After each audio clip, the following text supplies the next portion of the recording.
Bueno, parece que me toca. No sé cómo le vamos a dar ahí que no te moleste. Yo creo que las ponencias son complementarias y eso que Vicente y yo no habíamos hablado de este tema, pero bueno. En fin, a mí hace unos meses la Unión Comarcal de Oviedo me pidió que preparara una ponencia. Ten cuidado. Sí, ten cuidado. A ver si te caes, Diego. Me pidió que preparara una ponencia para para este acto. Lógicamente estas jornadas llevan el nombre de nuestro compañero Miguel Iglesias Gallina, que fue secretario general durante muchos años de la Unión Comarcal de Oviedo y luego pasó a la Ejecutiva Regional, y quiero en primer lugar el reconocimiento hacia Miguel como sindicalista y como persona, porque ambas cosas tenían muchos valores en las dos situaciones que tengo. Yo decidí titular la ponencia, y me vais a perdonar porque partes la voy a tener que leer. Ayer y antes de ayer me pasé la tarde en la cama, una de las migrañas famosas que me dan, y no me dio demasiado tiempo tampoco ya a preparar nada más. Pero bueno, decidí titular esta ponencia como ayer, hoy y mañana, de comisiones obreras, porque a lo largo de la misma pretendo hacer un breve análisis, que no os voy a cansar, para al final de la ponencia, creo que es en lo que vamos a coincidir, al final de la ponencia marcar lo que yo entiendo deben ser las propuestas de acción del sindicato de cara a los próximos años. Entonces, nos tendríamos que preguntar, al hablar de sindicatos, cabrían tres preguntas que a veces tienen unas respuestas complementarias y a veces son divergentes. ¿A quién representan los sindicatos?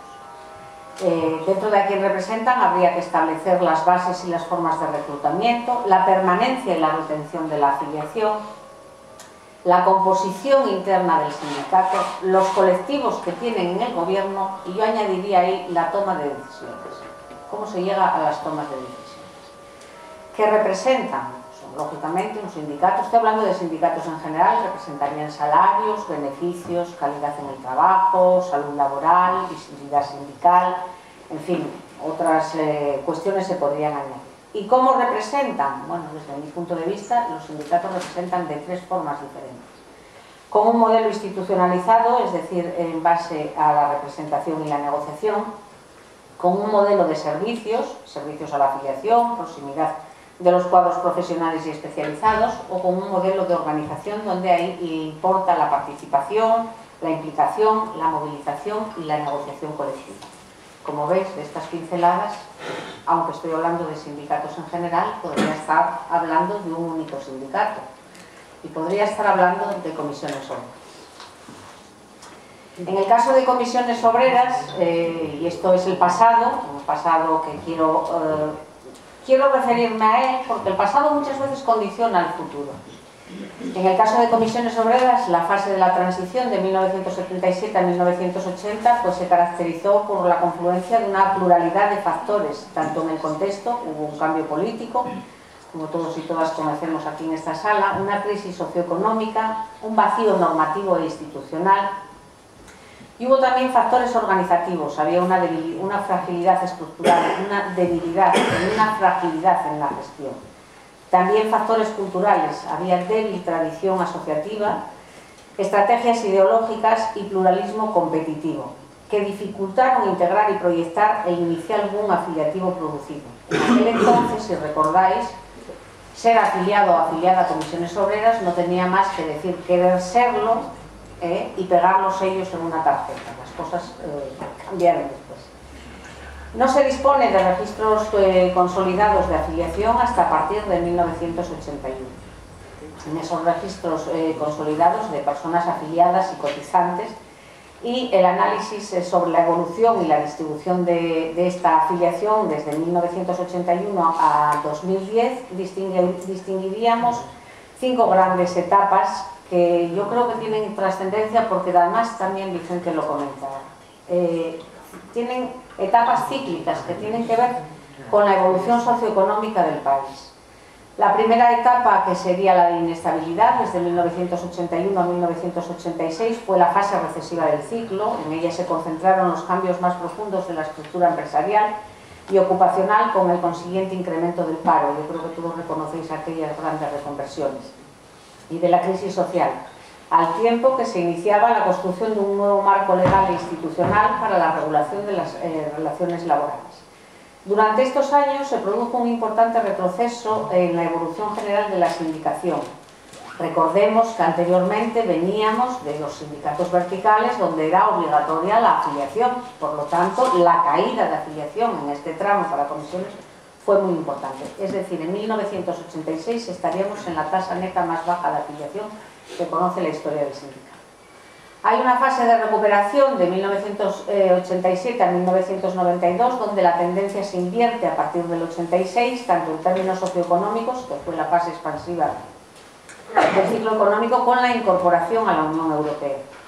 Y con otro término normativo muy importante para todos nosotros y nosotras, fue la promulgación de la Ley Orgánica de Libertad Sindical, que marcó un hito también en nuestro crecimiento como sindicato. Y hubo factores institucionales, la crisis de la macroconcertación, acordaros de aquella que eran los acuerdos del ANE al AES, en alguna de aquellas fases Marcelino Revolvidos no quiso firmar, pues ahí también entramos.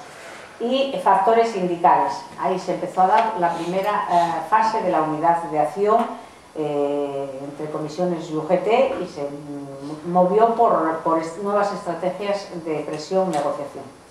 El inicio de esta segunda transición sindical, caracterizada por sus demandas sustantivas y ofertas propositivas, contribuirá decisivamente a una recuperación importante de la afiliación, que al término del periodo suponía un incremento del 33,7%, de media sobre la etapa anterior. Fijaros cuál fue el crecimiento, la importante recuperación que hubo en este periodo. Este 33,7% de media sobre la etapa anterior fue prácticamente el doble de lo que había experimentado la población asalariada. Es decir, en aquella etapa creció la afiliación mucho más que lo que creció la población asalariada. Pasamos a una nueva fase de estancamiento que va de 1993 a 1998, que siguiendo estas pautas cíclicas, la afiliación sindical a comisiones obreras experimentará en este periodo una cierta ralentización, aunque mantuvo globalmente saldos positivos, dado que el menor incremento de la población asalariada podríamos considerar que había influido el estancamiento de la afiliación. Es decir, en esta fase se estancó la población asalariada y por tanto se estancó la afiliación. Vamos nuevamente a una fase de expansión que va de 1999 al 2007, y durante este periodo aumenta la población asalariada en un 47% y aumenta la afiliación a comisiones obreras en un 43%. Es decir, quiero indicar con esto que sí vamos muy ligados a los ciclos socioeconómicos que se producen en la realidad, en el entorno social en el que vivimos. Y por fin, una fase de consolidación del 2008 al 2010. El impacto de la crisis se manifiesta con una caída en esta etapa del 8% del empleo asalariado durante los últimos 3 años. Este hecho afecta inevitablemente a la afiliación sindical, cuyo crecimiento se ha visto ya ralentizado. Si bien parecía consolidarse, yo recuerdo, y Vicente recordará, que en el congreso que nos tocó hacer en esa fecha se vendía como logro de nuestra confederación que estábamos en 1.200.000 afiliados y afiliadas. Pues bien, tras 25 años llegamos al presente. Como os decía, iba a hacer una fase de pasado, ayer, hoy y mañana.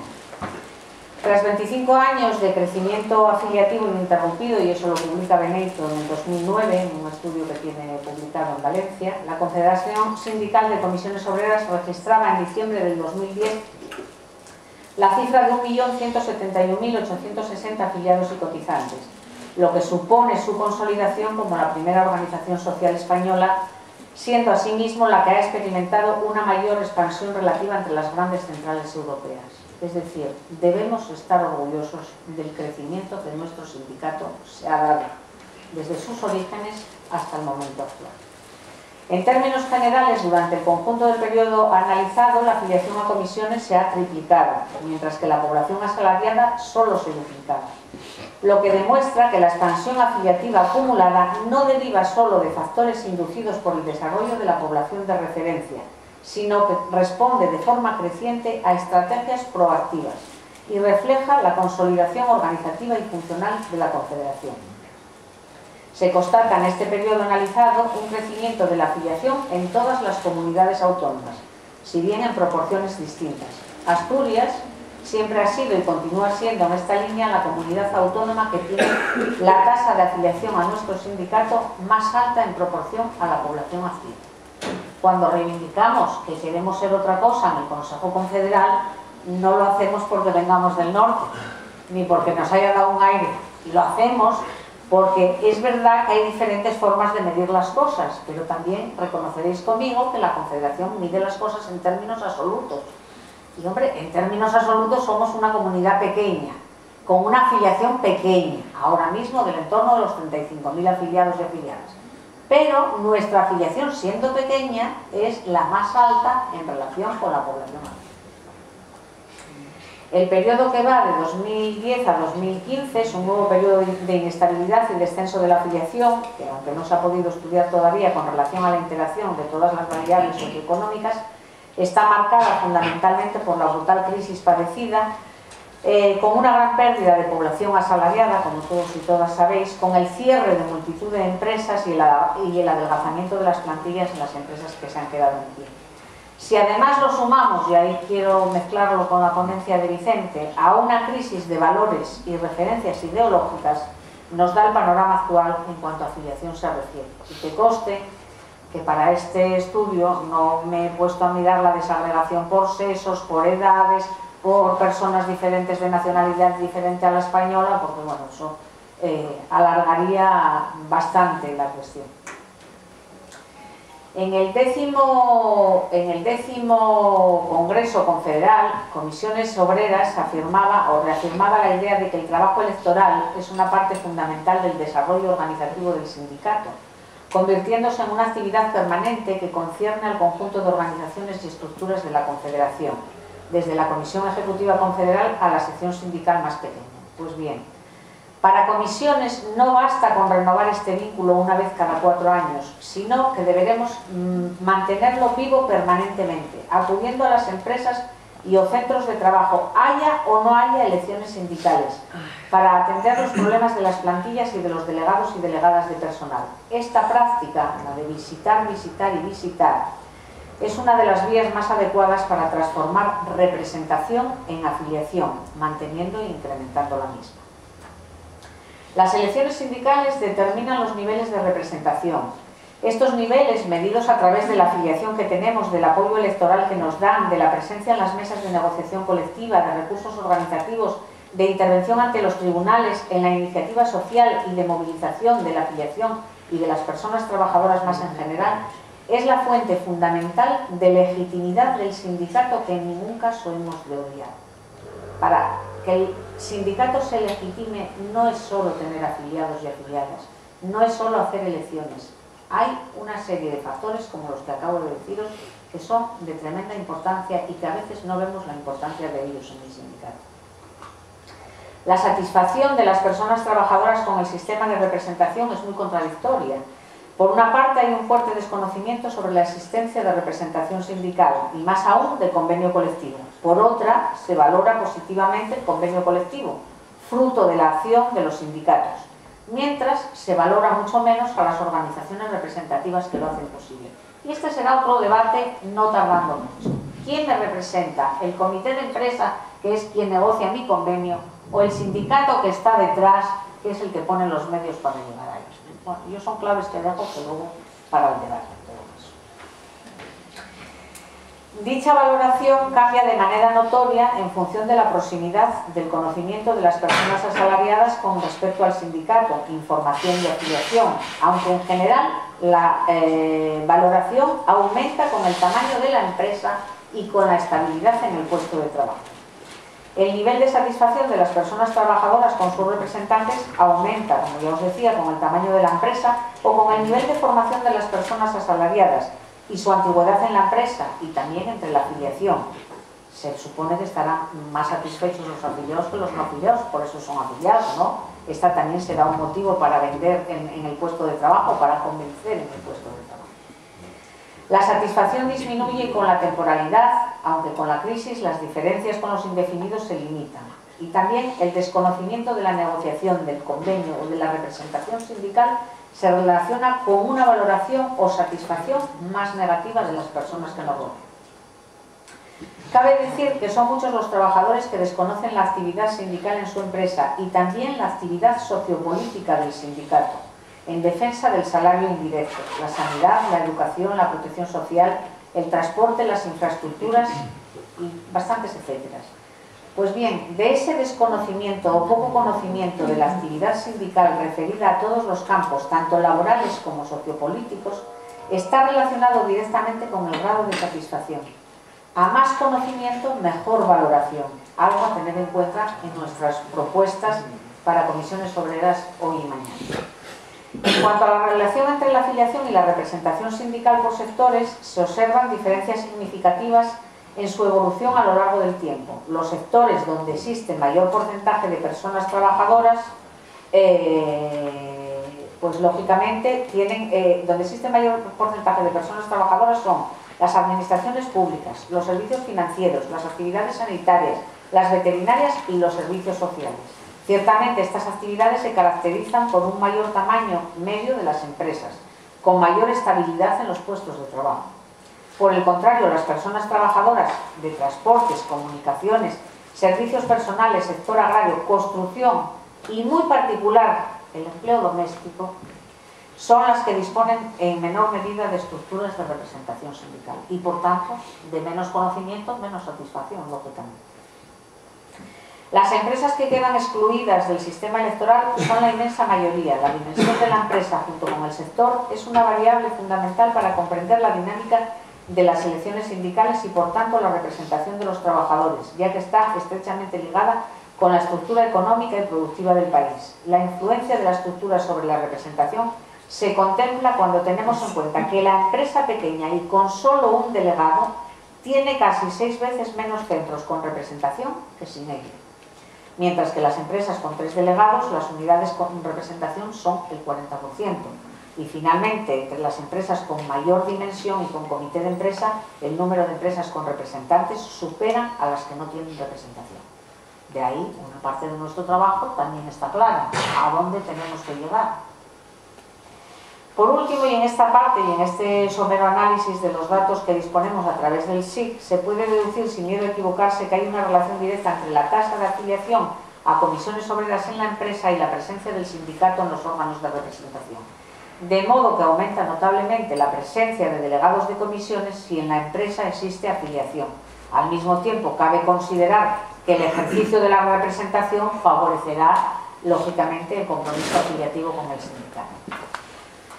En esta última parte de análisis debería referirme a nuestro modelo organizativo, y ahí no voy a entrar porque nuestro modelo organizativo lo acaba de expresar muy bien en su parte de la ponencia Vicente, entonces no voy a... ¿Cómo nos organizamos? Yo creo que a este auditorio es muy conocido y por lo tanto no voy a entrar en cómo nos organizamos. Lo que sí voy a entrar es una de las preguntas a las que deberemos contestar, y él intentó hacerlo, es si tenemos la organización que la sociedad actual y la fragmentación del mundo del trabajo necesitan, considerando que una persona puede pasar en todo su tiempo laboral por multitud de situaciones y o empresas, desde el desempleo, el precariado, diferentes estructuras laborales, multitud de formas en la contratación. Con todo eso que nos estamos preguntando, ¿tenemos hoy por hoy la organización que este sindicato necesita? Mi respuesta es no, pero como yo no voy a dar ahora mismo cómo creo que debería organizarse el sindicato, quiero pasar a deciros pues las propuestas que entiendo desde mi modesto punto de vista que deberían considerarse de cara al reivindicarnos y repensarnos en el mañana, que eso tiene que ver con una gaceta sindical que se editó en julio del 2011 y que firmaban Tosio y Fernando Lezcano, una gaceta que desde una aproximación crítica a nuestra situación decía muchas cosas con las que parte de ellas desde luego yo estoy de acuerdo. Entonces, en esa línea, en el mañana, reivindicarnos y repensarnos, mis propuestas o las que yo veo que deben ser necesarias para el sindicalismo del futuro, está el sindicato como figura social clave. Yo creo que la presencia del sindicato como figura social clave, no solo en las relaciones económicas y no solo en las relaciones sociales, sino de la propia cultura democrática, creo que está puesto en cuestión y creo que es un tema a combatir por todos y por todas, por este auditorio, pero por todos los militantes, por todos los afiliados y afiliadas del sindicato. La puesta en valor de la función sindical es para mí una prioridad estratégica. Esto requiere dotar de mucha visibilidad al sindicato y a sus dirigentes a todos los niveles, desde la empresa hasta la dirección confederal, en el centro de trabajo y en la sociedad, en el conflicto, en la negociación, en su capacidad de propuesta y de alternativas.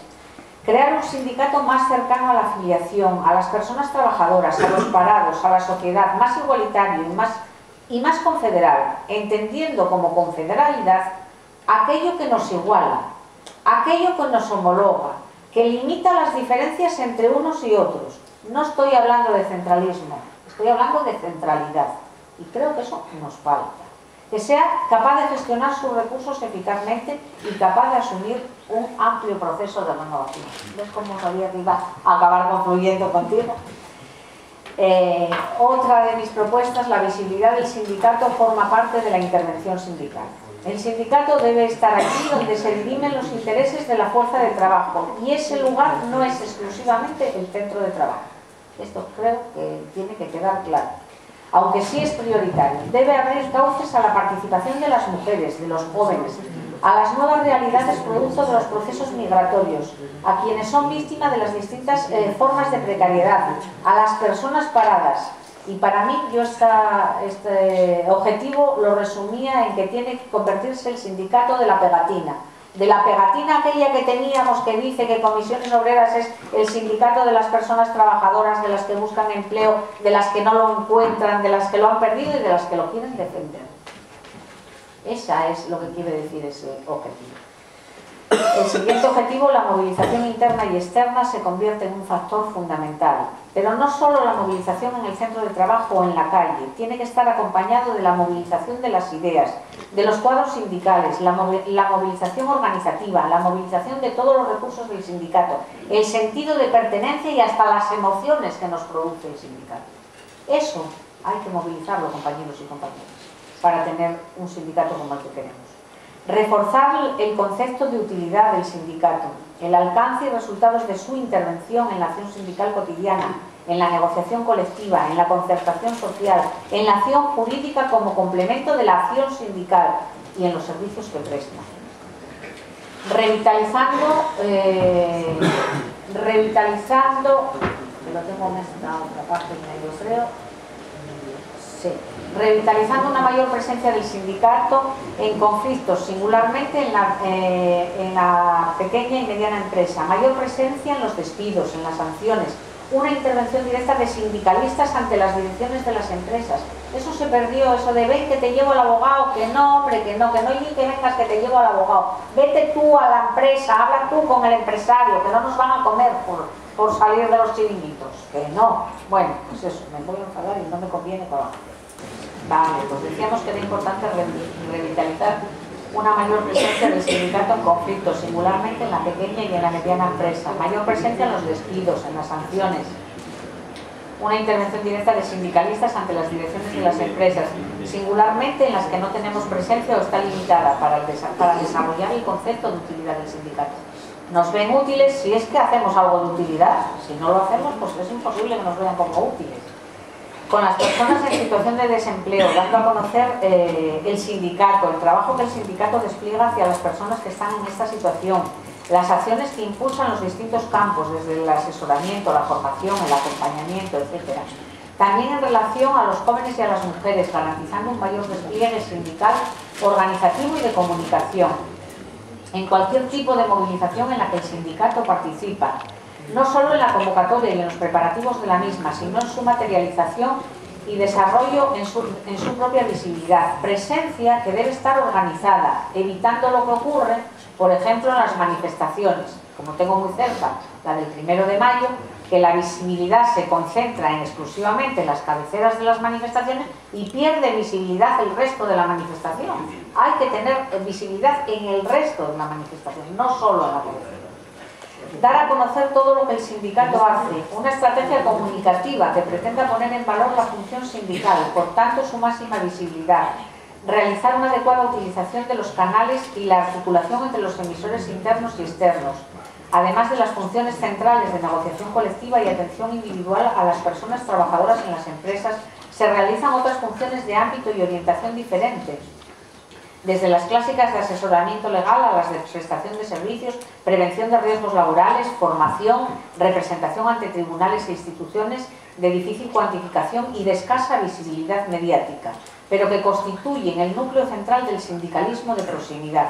Para este objetivo, y coincido también contigo, la formación del conjunto de las estructuras sindicales es un elemento clave. Las cosas no se pueden hacer porque a mí me enseñaron que eran así. Hay que aprender y hay que hacer las cosas con método, no vale de otra manera. Del saber hacer al hacer saber, es necesario prestar atención a las estrategias de comunicación, creación de imagen y opinión, así como a nuestra intervención en las redes sociales, para adaptarnos a los tiempos que corren, pues el sindicato no puede ni debe generar indiferencia ni lejanía, sin dejar de lado nuestra presencia al lado de las personas. El cómo nos ven y el cómo nos vemos. O el cómo nos vemos y el cómo nos ven. Aquí estaríamos hablando de nuestra percepción de nosotros mismos y de cómo nos perciben los demás. Nuestra imagen ha sufrido una importante erosión debido tanto a errores propios, y esto hay que decirlo, como a interesadas campañas de deslegitimación. Esta etiqueta, que en cierta medida es falsa, no la podemos despreciar, como hacen los gobiernos que atribuyen su mala imagen no a su política, sino a su forma de comunicarla. Ese tremendo spot que había en la tele entre Cospedal y los otros diciendo no, es que lo hacemos bien pero lo comunicamos mal. No nos equivoquemos.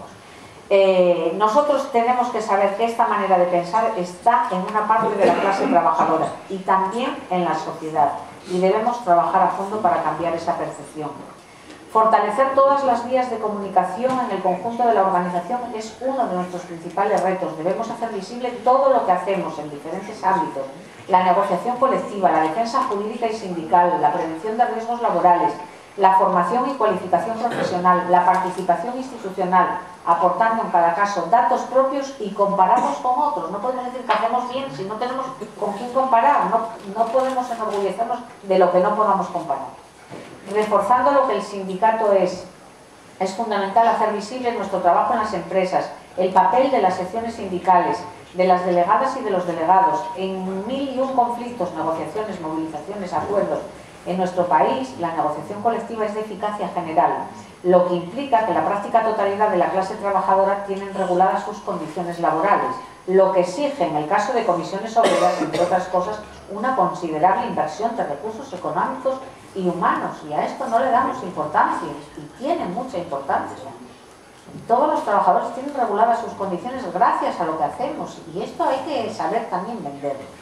Hay que poner en valor que Comisiones interviene de manera sistemática y simultánea en miles de conflictos y de acuerdos. El sindicato interviene simultáneamente en miles de asesoramientos, de negociaciones, de conflictos, de acuerdos, es decir, está interviniendo diariamente en la defensa de los derechos de la clase trabajadora, lo que hoy constituye un capital social que hay que difundir y rentabilizar, y ello exige planificación desde los órganos de dirección a todos los niveles de la Confederación.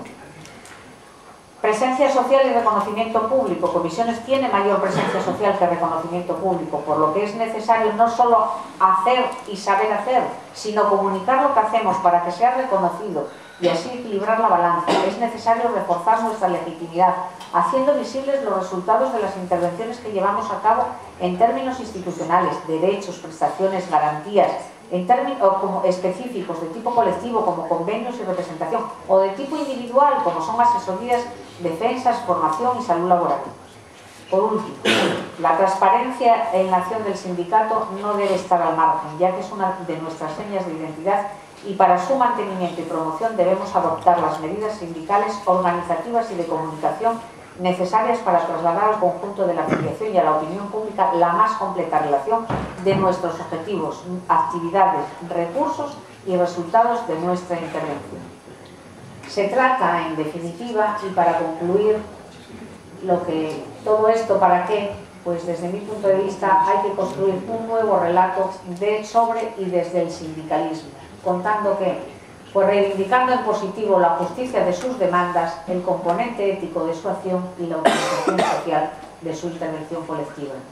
Creo que estamos en condiciones de hacerlo y si para ello tenemos que cambiar modelos organizativos, modelos de comunicación, modelos de acción sindical o cualquier modelo de sindicato, por mucho arraigo que tenga, no debemos esperar ni un minuto a cambiar lo que se debe cambiar para tener el sindicato de los sindicatos.